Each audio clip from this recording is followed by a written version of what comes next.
Hello and welcome to Business 360. I'm Archana Solanki. Here are the headlines we're tracking this evening.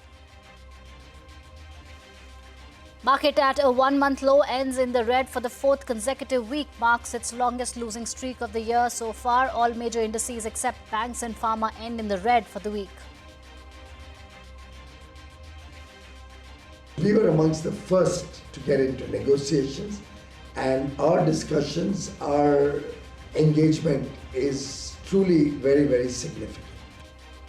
Commerce Minister Piyush Goyal bats for preferential tariffs from the United States ahead of fresh round of talks next month. Says India was amongst the first to enter into negotiations with Washington. That's a CNBC exclusive. Days after ending the 5-year freeze on Chinese tourist visas, efforts are underway to speed up economics re-engagement with China. Government sources say India cannot avoid working with China since it hosts 60% of global electronics manufacturing. Calls for considering greater engagement and flexibility with China. That's a CNBC-TV18 exclusive.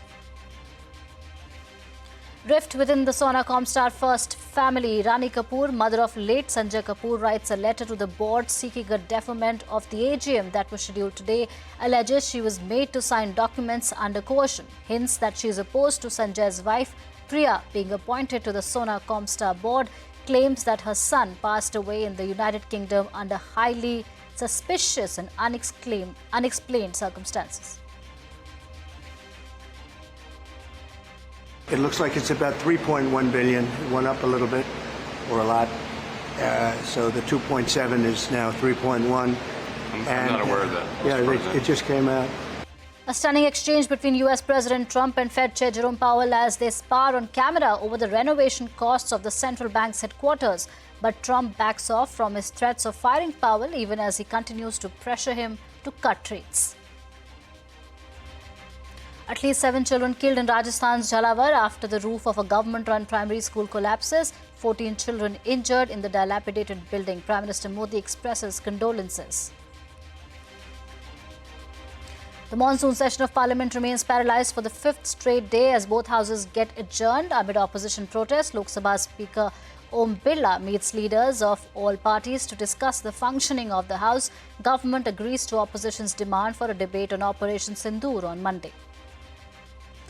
More people die of starvation in Gaza as Israel continues to block food assistance. Canada's Prime Minister says the denial of humanitarian aid is a violation of international law. France recognizes the state of Palestine despite opposition from the US. And Prime Minister Modi arrives in Maldives as both nations attempt to reset bilateral relationship after a diplomatic row. He is the first foreign head of state to visit the Maldives during President Mohamed Muizzu's tenure. Right, let's start with today's market action. Market ends at a one-month low with Nifty ending below the 24,900 mark. IT stocks remained a major drag for the market, largely led by weak earnings for the week. Market slipped for the 4th straight week, making this the longest streak this year. Sensex and Nifty slipped 0.5% each, while Nifty Bank gained 0.5%. Prashant Nair joins us with all the market action. Prashant. Well, it sort of ended the way it started, right? I mean, there was little hope, sporadically maybe intraday, but in a sustained way, the market didn't really at any point during the week give an indication that it was ready to recover and sort of move higher. So it was a slow drift down. And actually, if anything, the broader market space started to look poorer and poorer over Thursday and Friday when market breadth looked pretty bad. So the numbers for the week will come up on your screen. Not very much in the Nifty, actually. Just a 0.5% cut Friday to Friday. The Nifty Bank also around that much. The mid-cap index a little bit more, about 2%. And the small-cap index, as I said, the last 2 days made a difference there. 3.5% for the week, down on the small-cap index. I just looked at sectorally, right? Where did things lie? Real estate cracked. I mean, the index was down 5% through the course of this week. Of course, IT, and it was large cap first, then of course it became mid cap IT, and Friday was particularly bad as well. 4% cut on the Nifty IT index. Capital markets is a space of about 4% cut. And the oil and gas index, Reliance, of course, has been under a bit of pressure. 3.5% is a heavyweight as far as that space goes. Now, large caps, and where do we see strength? It was, of course, Eternal, Zomato, which was up 21% this week. There was Cipla. I mean, actually, look at this, right? I mean, Eternal, the top gainer in the large cap pack for the week with a 21% gain. And then there is Cipla at 3.5%. So just tells you, ICICI Bank was up 3.5% this week as well, coming off, of course, the numbers which were reported over last weekend. Weakness in the large caps, Nestle, Trent and Reliance, 866 respectively. Those are the cuts that we saw on those three names. Thank you, Prashant, for that. Union Commerce Minister Piyush Goyal has hailed the India-UK Free Trade Agreement as a win-win deal for both nations. The India-UK FTA will boost bilateral trade by $35 billion annually. The deal reduces the average tariff on UK products from 15% earlier to 3%. Meanwhile, India's labour-intensive sectors will benefit from zero duties in the UK. Indian fruits, vegetables and cereals will also get cheaper in the UK. Now, speaking with CNBC, Goyal also said that UK offers several high-value products which India can benefit from.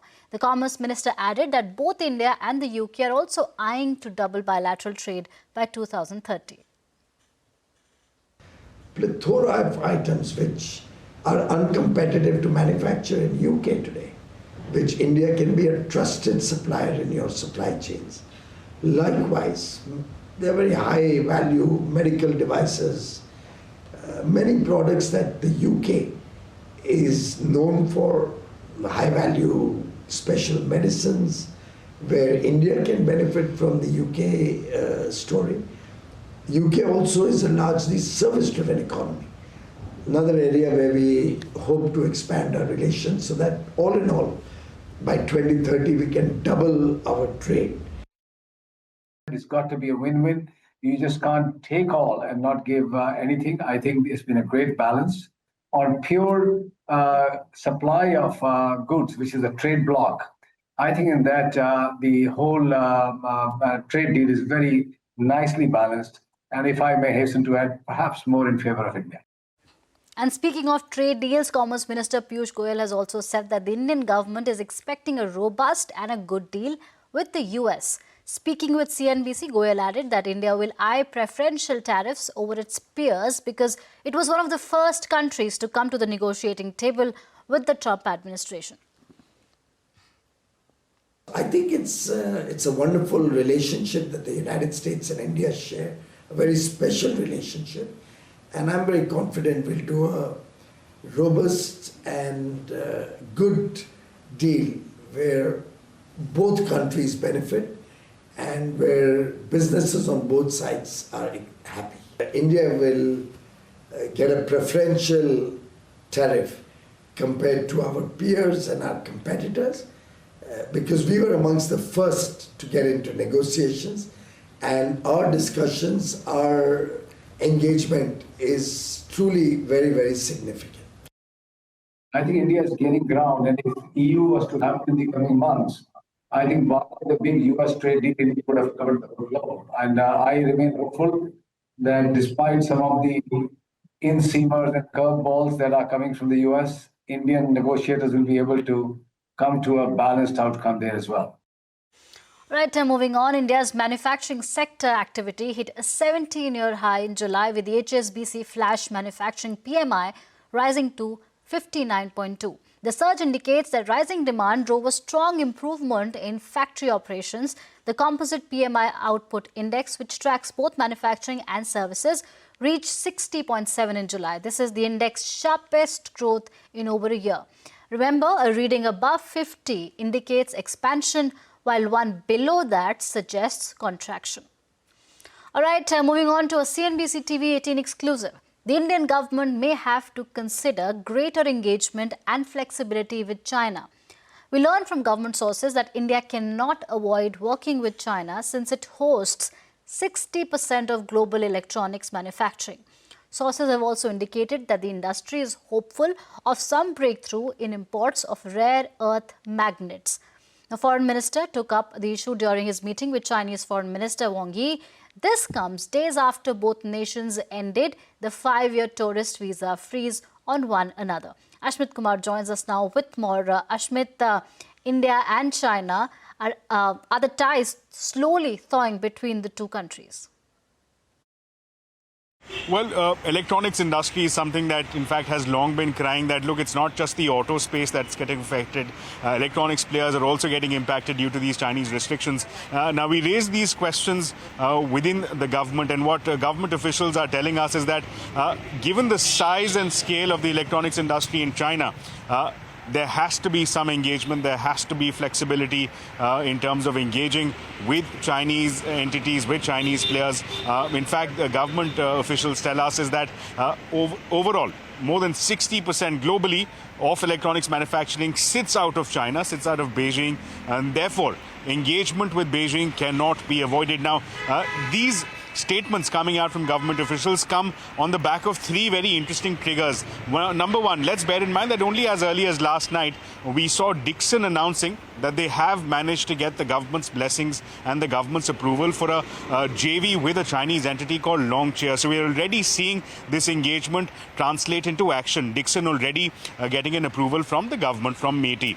Number two, bear in mind that only recently we've seen travel by the Indian foreign minister to China, and it is on the back of that that we began to see relaxations like we did in the form of visas being allowed to Chinese tourists. So there is already some amount of thawing of ties, perhaps some amount of engagement that we're already beginning to see. And let's also not forget that at this time, with the industry reeling under the impact of restrictions from China, there is already solutions being worked out. METI is already in conversations with the Ministry of Electronics, with the Ministry of External Affairs. They're discussing how, in aspects such as rare earth, perhaps entire components can be imported to beat the impact of rare earth restrictions.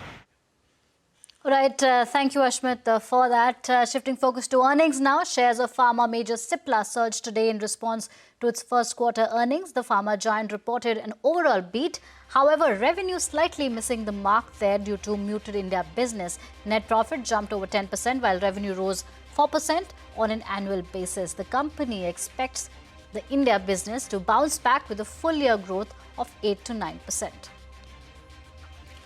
Right, moving on. Bajaj Finserv's first quarter net profit surged 31% year-on-year. Revenue from operations in the quarter also rose 12.5% compared to last year. Now, gross written premium of its life insurance business rose 9% year-on-year. However, that figure fell 41% sequentially. Meanwhile, gross written premium from its general insurance business surged 20% compared to last quarter. ITC Chairman Sanjeev Puri has said that the company will invest 20,000 crore rupees over the medium term to expand its manufacturing footprint across sectors. Speaking at the company's AGM, Puri said that the company has already set up 8 new manufacturing facilities in recent years as part of its growth strategy. He added that the company will focus on a Bharat First to strengthen its domestic presence. The Enforcement Directorate has conducted raids on Anil Ambani-owned Reliance Group across multiple locations for the second day. The ED began its operations yesterday and searched 40 locations across Mumbai and Delhi as part of a money laundering probe. Sources have said that the ED has alleged that the company diverted public funds by cheating banks, claiming that they received information from various agencies, including SEBI. Shares of Indian Energy Exchange rebounded after a 28% fall yesterday, closing with gains of 12%. This after the power trading platform's first quarter net profit rose 25% year-on-year. Remember, the stock clocked its worst single-day fall yesterday after CERC approved the implementation of market coupling. The mechanism allows energy markets to create a single uniform price for electricity across different trading platforms. Speaking with CNBC-TV18, Joint MD Rohit Bajaj said that market coupling of real-time markets will be implemented at a later stage. So, bit early days to comment on that, but let me quickly try to rephrase what is there in the order. So, CRC issued order for implementing of market coupling for day-ahead market on 23rd July, day before yesterday. And it talks about initiating the process of market coupling for day-ahead market. There are a few more elements in this order where they said that due to shorter time frame available for bid submission in real-time market, and also because of other operational complexities, coupling of real-time market will be considered at a later stage. So yes, there is going to be some impact on our business for sure. But if we see the whole thing, in the recent time, we have seen day-ahead market is not everything for us. There was a time when day-ahead market contribution in our total volume was 80-85%. But today, this number has come down to less than 35%. All right, the big corporate story we are tracking. There's rift within the Sona Commars first family. Rani Kapoor, mother of late Sanjay Kapoor, wrote a letter to the board urging them to defer company's annual general meeting hours before it was scheduled to take place. The Sona Commars AGM was held this afternoon in a virtual setting. Rani Kapoor alleged that she was made to sign documents under coercion which she claimed are being misused to, and I quote her here, usurp her family legacy, end quote. In the letter, she hinted at being opposed to Sanjay's wife Priya being appointed to the Sona Commars board. She also claimed that her son passed away in the United Kingdom under highly suspicious and unexplained circumstances.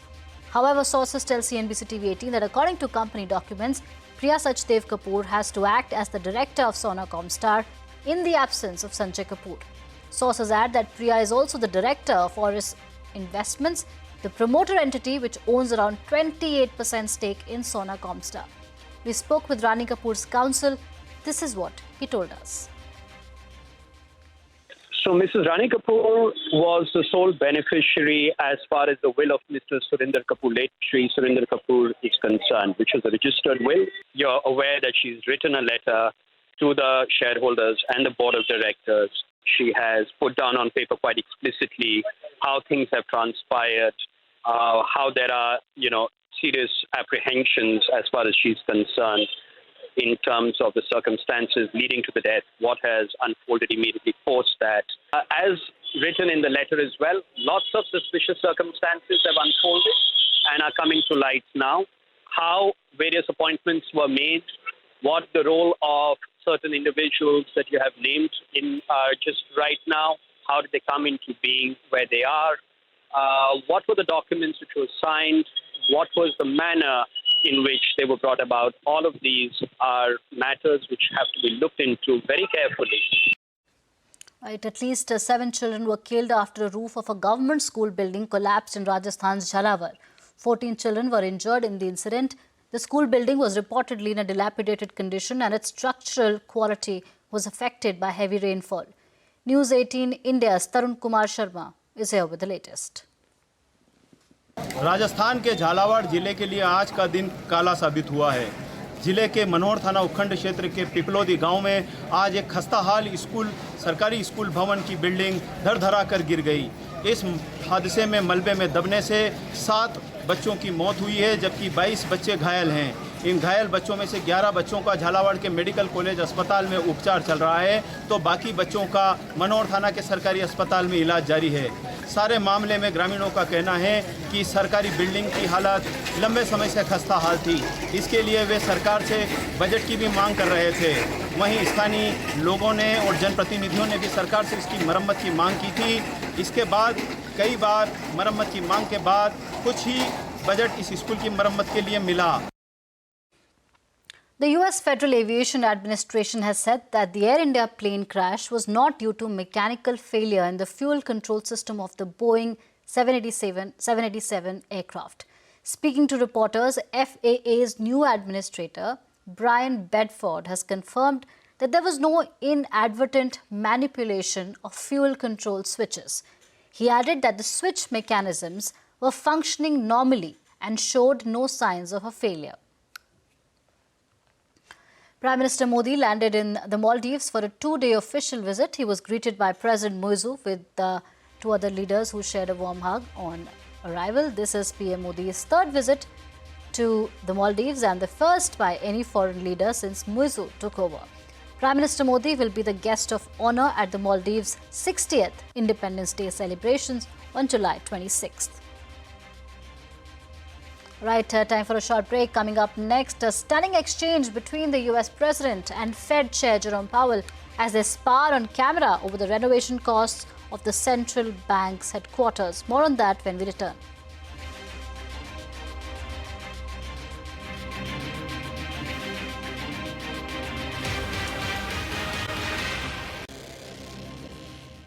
Welcome back. You're watching Business 360. US President Trump and Fed Chair Jerome Powell sparred on camera over the renovation costs of the central bank's headquarters.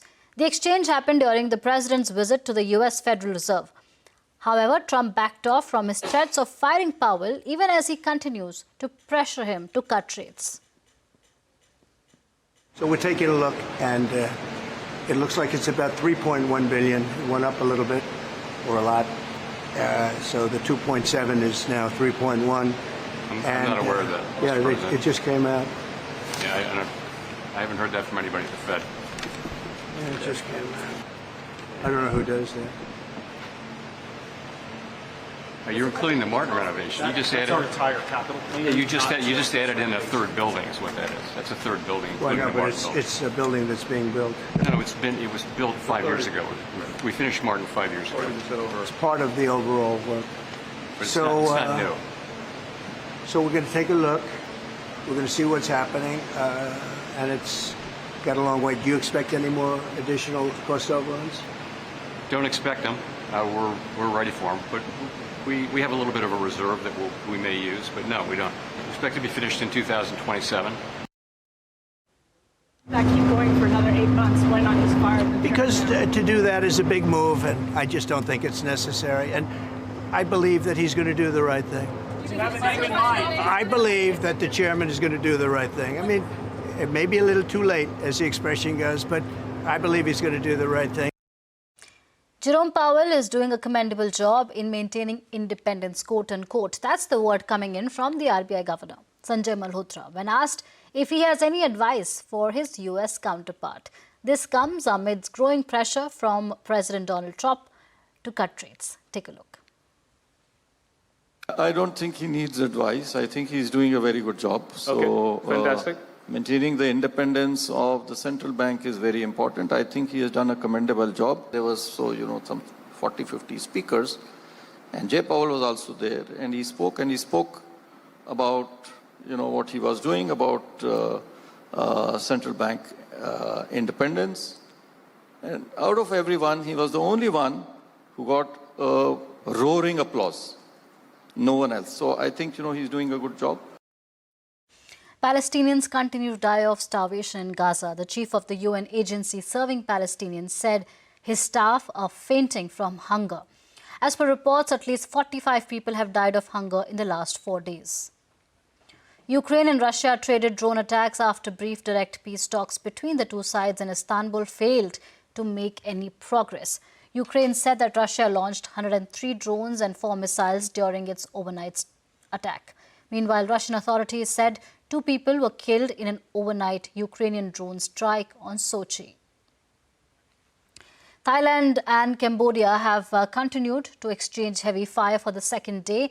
Thailand's acting Prime Minister has warned that fighting with Cambodia could develop into war. At least 15 people have been killed in Thailand, out of which 14 of them were civilians. According to the country's health ministry, 1 person has been reportedly killed in Cambodia.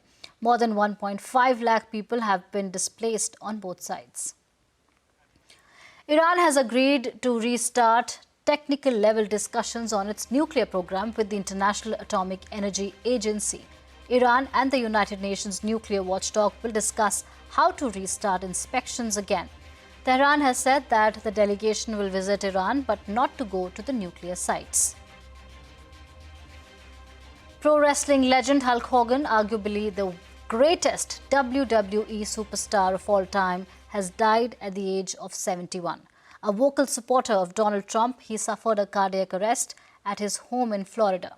Hogan, whose real name was Terry Bollea, was key in making professional wrestling a mainstream phenomenon in the 80s and 90s. A controversial personality and a pop icon, Hogan's career was dogged with allegations of drug abuse, racial slurs and sex tape scandal. And with that, it's a wrap on this edition of Business 360. News and updates continue right here on CNBC-TV18.